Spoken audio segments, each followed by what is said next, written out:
husband working in a dress shop. Sarah Watson was having a great day. She was selling like a house afire. Every customer left with something to spruce up their wardrobe. She was on a roll. It made her feel superb and vibrant. That night at supper she told Tom, her husband, about how her day went.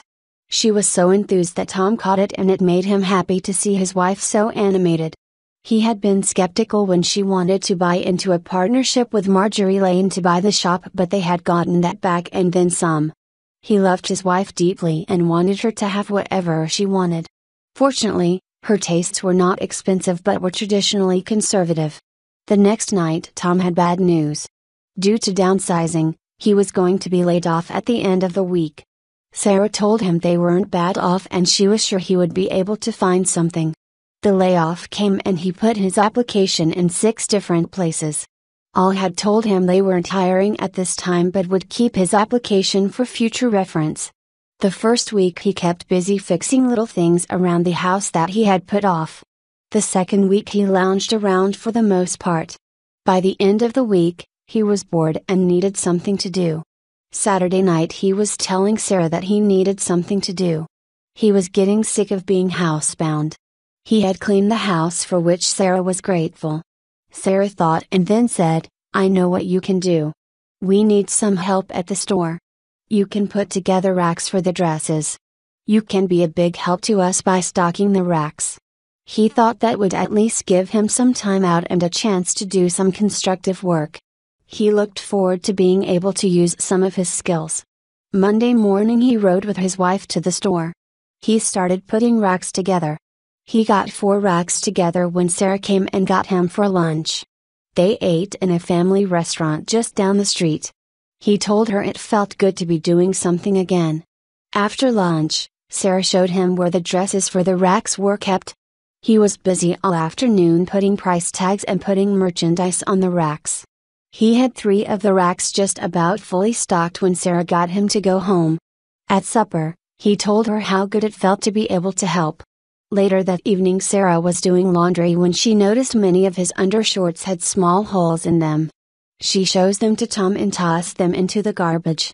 When she was putting away his clothes she noticed he only had 1 pair of undershorts in his drawer and they had holes.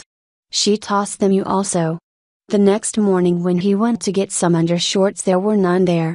He asked Sarah where they were. She told him they all had holes in them and weren't wearable. He was wondering what to do when Sarah handed him a pair of her panties. He didn't want to put them on but ended up wearing them. They were blue nylon and he liked the feel of them and their lightness. At work, he was finishing the 3rd rack when a woman approached him and asked about long flowing skirts. He told her he would show her where some were. He explained he had just put them out yesterday. She pulled a skirt out and held it in front of her. He said it wasn't her color but there was another one with the same pattern in a different color. She took it and went to the dressing room. Soon she was back wearing it. He told her it made her look 10 years younger. She took it and a blouse to go with it. At lunch, Sarah told him the woman was Mrs. Morgan and that she had raved about him and his service. Sarah said maybe they should make him a salesperson. After lunch, he finished the 4th rack of clothes a half hour before closing. Sarah told him to pick 2 packs of panties. He went and picked a pack of pastel nylon briefs and a pack of bright-colored nylon briefs. Each pack had a generous edge of lace around the leg openings. He gave them to Sarah, who put them in a bag and handed it to him. At home, Sarah said to him she didn't think he would pick such feminine panties. He told her nothing but the best for her. He was shocked when Sarah said they were for him to wear. When he asked why they didn't get him some men's underwear, Sarah said it was silly to pay retail when they can get some for cost. The next morning he put on the pastel blue pair. The 1.5-inch lace trim he could have done without. At work, he assembled the last 2 racks. He was filling the 1st rack when Mrs. Morgan came up to him. She said, "I want to thank you. You were right. I got all kinds of compliments on that skirt. A lot of people told me I looked younger. You can pick out whatever I am looking for from now on." He said, "Why thank you. I just happened to notice that that particular skirt seemed to bring out your eyes more and make you look better." I was just following instincts, I guess. I am not really a salesperson here, I only put the racks together and stock them. But it is nice of you to let me know I helped you. She said, you are so sweet. I am going to tell Marjorie that if she wants me to do business here she will make you a salesperson. He said, whatever, if you come in and I am here I'll be glad to help you, but I must tell you I don't know a lot about current fashion. She said, you know enough for me. I'll see you. She left him standing and he saw her talking to Marjorie. He knew what she was saying and he smiled at her brass. Moments later she was back. She said, I talked to Marjorie and she says you can be my personal salesperson. Now, I have a banquet to go to tonight. What would you suggest? He showed her several different dresses. One that he had pulled was an orange one with flowers printed on it. He decided it wasn't for her. She told him it looked like it would look good on him. He blushed a deep red. They finally selected one that both liked. She was happy with him again. He continued filling the rack when Marjorie came up to him. She said, you are such a big help. I really appreciate everything you have done. When Sarah and I started the store we decided that all employees would wear the clothes we sell. For you, we have made an exception, as you are not directly involved with customers, except Mrs. Morgan. She is different. She buys something then all of her friends come in to get something like it. She is our best walking advertisement. Sarah tells me you are wearing some clothes from here, so that makes you qualify somewhat. I agree with Mrs. Morgan that you have a certain sense of style that you can relate to the customer. If you keep that up we'll have to make you a full-fledged salesperson. He blushed at her comment about wearing clothes from there. He didn't even notice that he had the panties on. He continued to fill the rack. Then a tragedy occurred. He hit the edge of the rack with his body and a small hook on the rack caught his slacks and tore them from the pocket to the knee exposing his groin. Marjorie had noticed a commotion and came right over. When she saw his slacks she told him he couldn't walk around the store exposed. He said he could run home and change. Marjorie said nonsense that the store was full of clothes. She hustled him into a dressing room and told him to strip down to his panties. He caught the reference to panties but did as she said.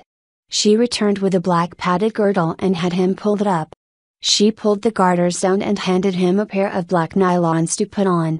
As he was putting them on she went and got a black bra and black slip. She helped him into the bra and hooked it in back. She slid some foam breast forms into the bra cups and then helped him put the slip on. She asked, did you see any dresses out there that caught your eye? He said, Mrs. Morgan said that orange number on the rack next to the one that fell would look good on me. I don't know about all of this. What is Sarah going to say? Where is she? Marjorie said, she is out for coffee with the seller and she should like what we are doing. I am sure she will understand that accidents happen. He wondered if this was right but was in no position to argue with Marjorie. She came on pretty strong. She returned with the dress and helped him by zipping up the back. It fit like it was made for him. She had thought about getting a size smaller but now knew she had gotten the right size. She led him by the hand out to the 3 mirrors. He looked at himself and except for the face and hair, it looked like a woman checking her appearance. Marjorie told him to relax for a couple of minutes. She came back with a pair of yellow and green sandals with real thin straps. They had a short 1.5-inch heel that he could walk in without any problem. Marjorie excused herself telling him not to go anywhere. When she came back she told him she had arranged to make him look even better. He didn't know what she was talking about until she told him to go 2 doors down and ask for Agnes. He didn't know what was 2 doors down but when he got there he saw it was Agnes's beauty spot. He went in and didn't have to ask for Agnes. She met him as soon as he stepped in the door. Agnes said, welcome, I am Agnes, I am glad to meet you. Marjorie told me all about you. You have nothing to worry about. I am good at what I do and I have everything you need to be made beautiful. Now, come over here and sit in this chair. He sat in the chair and she put a floral cape around his neck. Then she led him over to a sink to shampoo his hair. He told her he was going to get his hair cut a couple of weeks ago but just didn't as he had higher priorities at the time. She told him she would have to do very little trimming for what she had in mind. She had him hold his fingers in a bowl of liquid as she trimmed his hair. He wondered why he had to do this but was afraid to ask. She didn't take long to trim before she was putting small rollers in his hair. Then she put some foul-smelling lotion on the rollers. She put a bonnet over the hair and soon he felt warm air blowing over his head. She took his right hand and started cleaning and shaping his fingernails. She wasn't happy with them, so soon she was gluing some false nails on him. Then she started painting them. When she was done with them, he had light pink nails with a dark red rose on each one, and they extended a good half-inch beyond his fingers.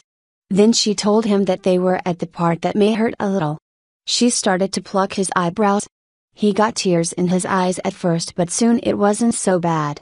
He wondered why she had to do his eyebrows. Then she worked on his eyes, putting long false eyelashes on and doing eyeshadow. Then came foundation and some blush on his cheeks. She told him he was lucky to have high cheekbones. Then she outlined his lips and did the lipstick. It was time to take the bonnet off. She worked on his hair for a good 10 minutes, getting it just the way she wanted. As she was working on it, she told him she opened the shop just after the dress shop opened and one helped the other. She said someone comes in for a makeover or perm and then has to have a new outfit for it, or someone gets a new outfit and has to have their hair done to go with a new outfit. He could see the reasoning. She said she gives discounts to employees of the store and the store gives her a discount on what she buys. When she removed the cape and swung him around so he could see himself in the mirror, he was amazed. He saw a good-looking woman. Not a beauty queen, but someone who looked nice and had a look of gracefulness. He couldn't believe it was him. He didn't see anything that said, "man." Agnes told him he looked beautiful and he had to agree. She gave him a case with all the cosmetics she had used. He wanted to get back to the shop, but on the other hand, he didn't want to have to go back there. Finally, he plucked up the courage to go back. He was surprised at how much noise his heels made on the sidewalk. He thought about when it is quite the smallest noise sounds loud. He entered the store and saw Sarah checking out a customer. She glanced at him with no sign of recognition. Marjorie came up to him and led him toward the back of the store. She said, "I did some calculating, and with what you have already, if we were paying you, you still have $252 coming. Why don't you pick out some more dresses to wear?" He said, "Why do I need some more dresses? I can change tonight when I get home." She said, "Everything you are now wearing comes from the store. You can now be a salesperson. We get name tags just down the street and they make them right there. Here is your name tag." She pinned it on him and he saw it read Tommy. He was slightly embarrassed by everything. Marjorie then called Sarah over. Marjorie said to Sarah, "You were busy with Mrs. Adams since you got back, so I couldn't tell you this. Wait, I'll let you figure it out. This is Tommy, our new salesperson. Why don't you help pick out some dresses? Oh my gosh, I forgot about the commission from Mrs. Morgan. Tommy, you have $312 to spend. Have fun picking out dresses." Sarah said, "Hi Tommy, I'm Sarah. Glad to meet you. Oh, God, is that you, Thomas?" He said yes as she looked shocked. She got over her shock and told him that Marjorie had said she would get him in a dress, but she didn't believe it. He asked if he could go home to change and she said it wasn't necessary, as he looked good to her. She took him over to a rack of dresses he hadn't noticed before. The dresses were much like office wear. She helped him select 3 from there. Then she said he would need more bras and slips. They selected him some and then she led him over to the shoe area. They didn't have a really large selection as they had just gotten into carrying shoes, but Sarah found him 2 more pairs that would go with many of the outfits they had selected.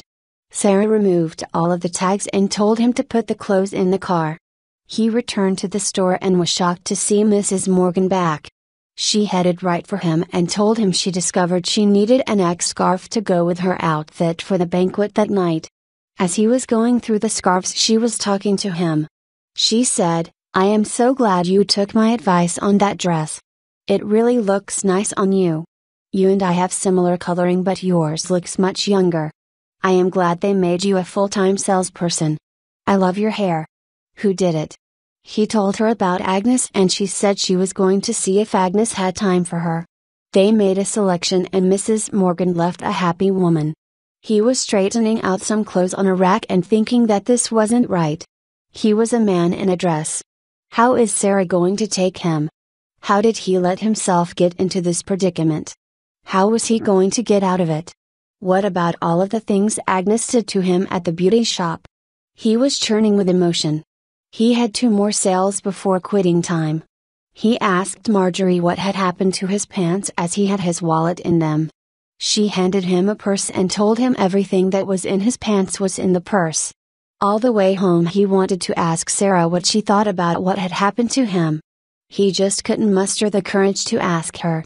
Finally, at supper, he thought he had better broach the subject before he went crazy with emotions that were out of control. He asked Sarah, "How do you feel about all that has happened to me? Do you find it disgusting seeing your husband in a dress?" Sarah replied, "Marjorie told me she would get you into a dress. I didn't believe her, but now it has happened. I think she is pleased with everything. First, I do not think you are disgusting. You are my husband and I love you dearly no matter what you are wearing. If you enjoy it, fine. You tell me, how did you feel when you looked in the mirror and saw yourself?" He said, "I felt pretty. I don't know how to describe how I felt, but I had a good feeling inside. I know it isn't right for a man to feel that way, but that is how I felt. When I was walking back to the store, I heard the heels on the sidewalk and felt like I was walking on a golden pathway. When Mrs. Morgan told me I looked nice in this dress, I felt proud, and I don't know what you would call the feelings I felt. Don't you expect me to be more of a man?" Sarah told him, "You are enough of a man for me. I like that we can talk about how we feel about things. This is not something you have ever talked to me about before. I am glad you want to talk about it. There is a lot of pluses to wearing a dress that you know looks good on you. You will find you walk differently and see the world differently. Not one of the customers has said anything about you being a man. They take you as a woman and believe you are a woman. Enjoy it, go with the flow. Do you really want to wear slacks and a shirt tomorrow?